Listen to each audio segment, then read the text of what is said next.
It hides in the shadow of your room. It lowers the temperature by exactly 3 degrees. And when it smiles, that wide, jagged, impossible smile, it's already too late. But here's the question nobody asks. How does it actually do that? Welcome back. Today we're going somewhere cold, somewhere dark, and somewhere the laws of biology get weird. We're talking about Gengar, the shadow Pokemon. Number 094 in the National Pokédex.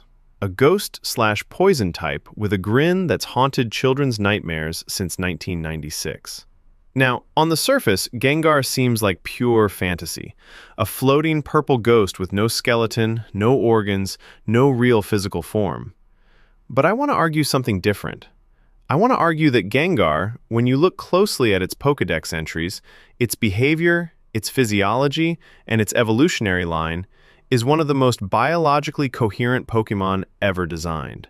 So let's break it down, layer by layer. First question, what kind of creature are we actually dealing with? Gengar is classified as a ghost type, which in the Pokemon world covers a wide range of entities, from cursed masks to ethereal jellyfish. But Gengar is something more specific. Multiple Pokédex entries describe Gengar as the shadow of a human being that has come to life. Fire Red says it emerges from darkness to steal the lives of those who become lost in mountains. Scarlet takes it further.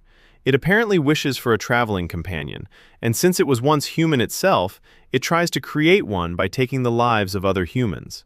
That phrase, since it was once human itself, is enormous. It suggests Gengar isn't just a generic spirit, it's a transformed entity, something that crossed from one biological state into another. In real-world taxonomy, we'd call this a metamorphic organism, something that undergoes radical physical restructuring.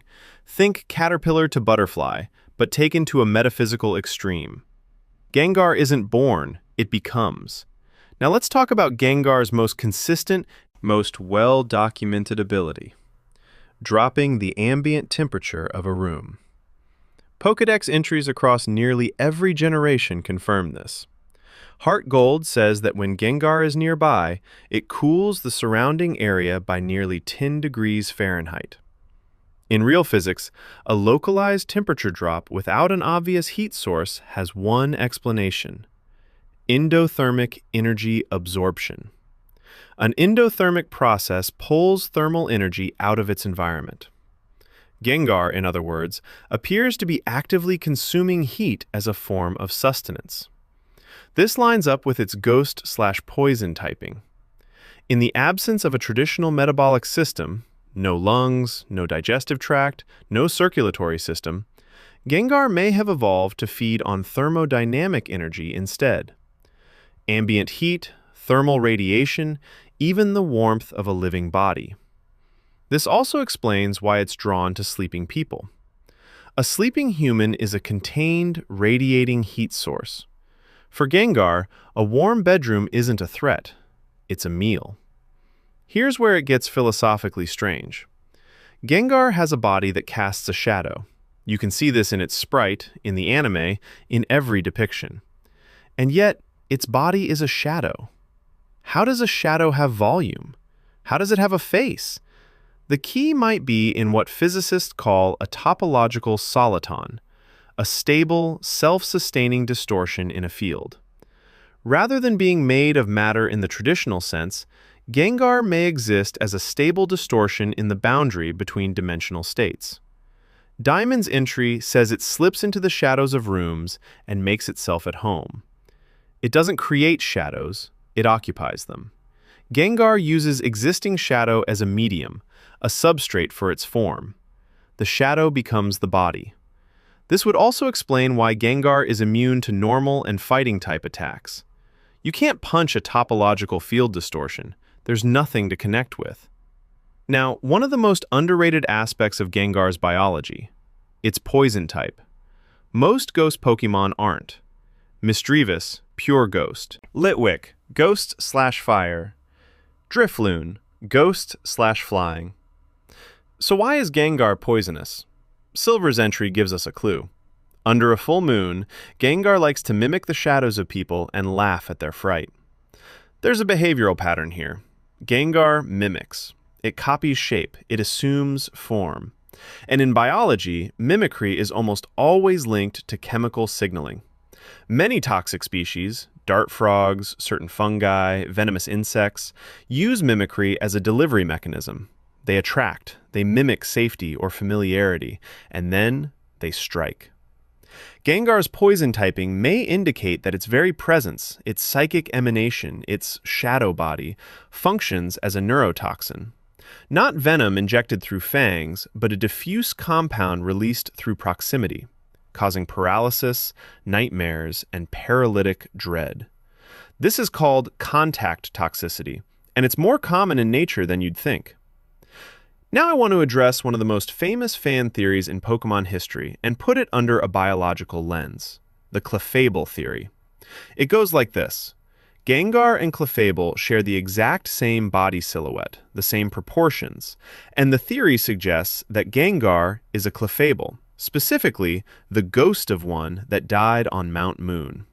And biologically, this is fascinating. In the natural world, there's convergent evolution, where two unrelated organisms independently develop the same physical traits because those traits are efficient. But there's also something called thanatomorphic mimicry, the idea that a ghost, having once possessed a body, would retain the structural memory of that form even after losing its physical substrate. If Gengar was once a Clefable, or once resided within one, its shadow body may have crystallized around that template, the shape it knew, the shape it was. This isn't just fan service. It's a coherent biological hypothesis about how a corporeal to incorporeal transformation might preserve morphological data. Let's briefly look at the evolutionary line. Ghastly is 95% poisonous gas. It barely has a form, just a spherical dark mass with eyes, surrounded by toxic vapor. Haunter develops hands, actual disembodied hands, and the ability to phase through walls and lick opponents into paralysis with its spectral tongue.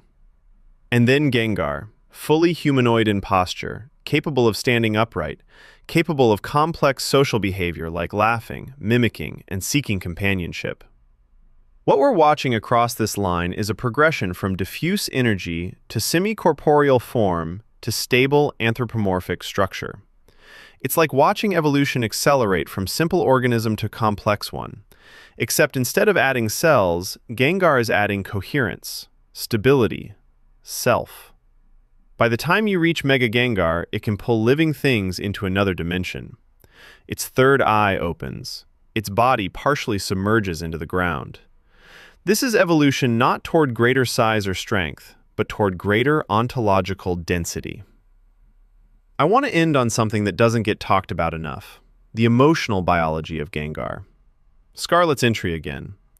It apparently wishes for a traveling companion, and since it was once human itself, it tries to create one by taking the lives of other humans. Think about what that means. Gengar doesn't kill for sustenance. It doesn't kill out of aggression. It kills because it is lonely, because it remembers what it was. Because somewhere inside that cold shadow body, there is a residual human drive for connection that it cannot suppress. In behavioral ecology, this is called a vestigial behavioral trait, an instinct that persists even after the biological need for it has vanished. Like a dog circling before it lies down, an ancient instinct with no modern purpose. Gengar cannot be human again, but it acts as if it can. It mimics, it smiles, it reaches for you. That is perhaps the most terrifying thing in the entire Pokédex. Not the poison, not the cold, not the shadow. The longing. Gengar isn't just a ghost. It's a former human trapped in a thermodynamic shadow body, consuming heat to survive, using contact toxicity to subdue, forever mimicking the form of the living because it cannot let go of what it once was. It is arguably the most tragic Pokémon in existence, wrapped in a smile so wide it almost hides the grief underneath. If you enjoyed this breakdown, subscribe. We do this every week. Drop in the comments which Pokémon we should deconstruct next. I've got my eye on Parasect, and trust me, that one gets dark.